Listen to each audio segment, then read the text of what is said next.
सूचना केवल हमारे विचार हैं, वित्तीय सलाह नहीं। निर्णय लेने से पहले खुद शोध करें। किसी भी लाभ या हानि के लिए हम उत्तरदायी नहीं हैं। आज हम देख रहे हैं ऑयल इंडिया लिमिटेड के 2024-25 Q4 की consolidated financial performance. Starting with the sales, पिछले क्वार्टर से सेल्स में 5.5% का इंक्रीज हुआ है, मगर कंपनी ने पिछले साल के मुकाबले 5% का सेल्स इंक्रीज रिपोर्ट किया। Expenses 7% quarter on quarter increase हो गए हैं, जो साल भर के 19% के राइज के साथ अलाइन करता है। क्वार्टरली सेल्स के कंपैरिजन में एक्सपेंसेस इंक्रीज होना दिखाता है कंपनी ने एक्सपेंसेस मैनेज करने के लिए स्ट्रगल किया। कंपनी ने पूरी साल के दौरान चैलेंजेस का सामना किया। ऑपरेटिंग प्रॉफिट, जो पिछले साल के कंपैरिजन में -20.5% डाउन हुआ है, quarter on quarter around 2% increase हुआ है। Operating profit margin (OPM) annual basis पे -9% से डिक्रीज हुआ है और पिछले क्वार्टर के कंपैरिजन में -1% से डिक्रीज हुआ है। एक्सेप्शनल आइटम्स को ऐड करके अदर इनकम पिछले क्वार्टर के कंपैरिजन में 26.5% बढ़ गई, बावजूद इसकी ईयरली ग्रोथ 75% हुई है। इंटरेस्ट एक्सपेंसेस पिछले क्वार्टर से -19.5% डाउन हुआ, लेकिन ईयर ओवर ईयर इंक्रीज 4% हुआ है। डिप्रिशिएशन कॉस्ट्स में क्वार्टरली -14.5% का डिक्लाइन देखने को मिला और ईयरली बेसिस पे -7.5% का डिक्रीज देखा गया। Profit before tax annually -18% decrease हुआ, लेकिन प्रोसीडिंग क्वार्टर से 14.5% बढ़ा है। इस साल कंपनी ने 26% टैक्स पे किया और क्वार्टरली कंपनी ने 28% टैक्स पे किया है। नेट प्रॉफिट ने ईयर ऑन ईयर -36% का डिक्लाइन दिखाया, लेकिन लास्ट क्वार्टर से 3% का इंक्रीज हुआ है। इस क्वार्टर में कंपनी का परफॉर्मेंस ठीक रहा, ऑपरेशनल एफिशिएंसी में कुछ सुधार हुआ है। वहीं अगर एनुअल एनालिसिस की बात करें तो साल के दौरान कंपनी का परफॉर्मेंस अच्छा नहीं रहा। नेगेटिव नेट प्रॉफिट का मतलब है कि कंपनी प्रॉफिट के कंपैरिजन में नुकसान उठा रही है। अर्निंग्स पर शेयर (EPS) में ईयरली -39% का डिक्रीज देखा गया, लेकिन क्वार्टरली में 2% की गिरावट भी नजर आई।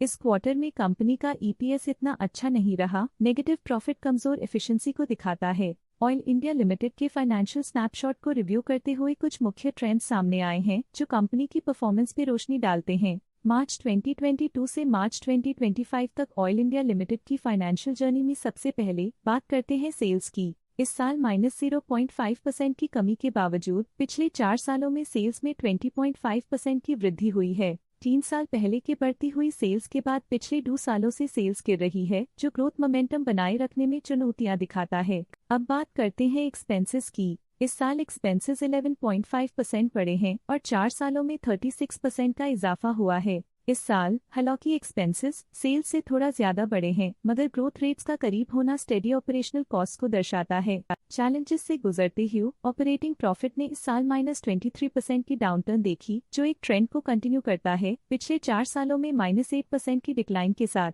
एक वृद्धि के बाद पिछले 2 सालों से ऑपरेटिंग प्रॉफिट गिर रहा है, जो कुशलता बनाए रखने में चैलेंजेस को दर्शाता है। नेट प्रॉफिट का सफर ऊपर की ओर चल पड़ा है। इस साल 1% की चढ़ाई के साथ पिछले 4 सालों में 5% की शानदार वृद्धि हुई है। पिछले साल की सेटबैक के बाद नेट प्रॉफिट में सुधार हुआ है, जो मार्केट ऑपरेशंस में संभव रिकवरी और अडेप्टेबिलिटी को दर्शाता है। इस साल EPS ने ऊंचाइयों को छुआ है 3.5% की वृद्धि के साथ, जो पिछले 4 सालों में 16.5% की मजबूत वृद्धि पर आधारित है। पिछले साल की गिरावट के बाद इस साल EPS में वापसी हुई है, जो एक सफल फाइनेंशियल टर्नअराउंड को दर्शाता है। चलिए अब बात करते हैं शेयर होल्डिंग पैटर्न की। ऑयल इंडिया की शेयर होल्डिंग रिपोर्ट्स कुछ इस प्रकार की हैं, जो अननोन 2025 के तक चलता है। ये रिपोर्ट कंपनी के शेयर्स की डिटेल्ड जानकारी देता है, जिसमें promoters, promoter groups, foreign investors, public investors और सरकारी एंटिटीज शामिल हैं।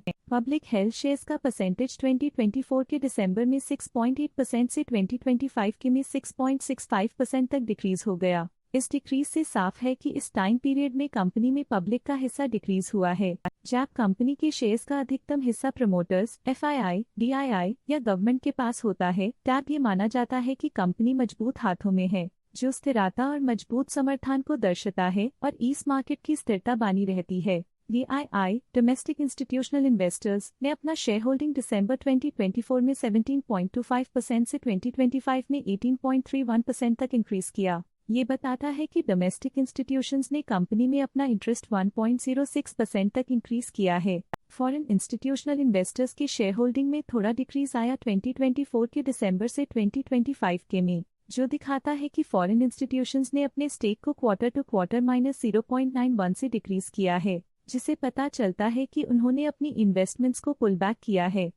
ये था कंपनी का करंट शेयर होल्डिंग पैटर्न। अब नजर डालते हैं ऑयल इंडिया के स्टॉक रिकमेंडेशन पे। लॉटस स्टॉक का करंट प्राइस 483.75 रुपीस चल रहा है। प्रभुदास लिल्लाधर ने स्टॉक की बाय रिकमेंडेशन दी थी।